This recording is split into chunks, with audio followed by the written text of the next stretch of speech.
xukuumadda federaalka ee Soomaaliya ayaa markii ay ka codsatay dalka Imaaraadka Carabta in ay la soo gaaraan gargaar caafimaad shacabka Soomaaliyeed ayaa waxa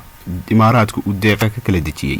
magaalooyinka Hargeysa iyo Garowe ama maamulada Somaliland iyo Puntland gacantii saddexaad ayuu ka soo dejiyay caasimadda dalka ee Muqdisho. haddaba arrimaha la yaab kale ayaa noqday maxay deeqda Muqdisho kaga duwaneyd deeqihii kale.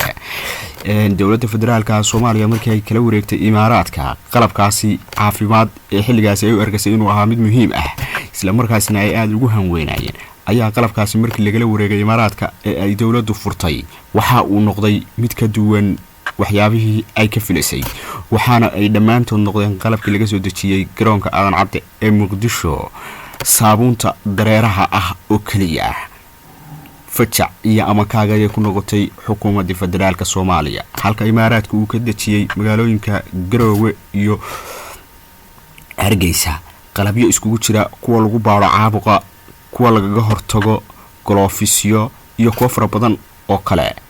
haddaba maxay tahay sababta uu Imaaraadku saabuunta dareeraha oo kaliya uga soo dejiyay caasimadda dalka ee Muqdisho? arrintan ayaa isweydiin mudan walow saabuuntani ay tahay mid loo baahan yahay.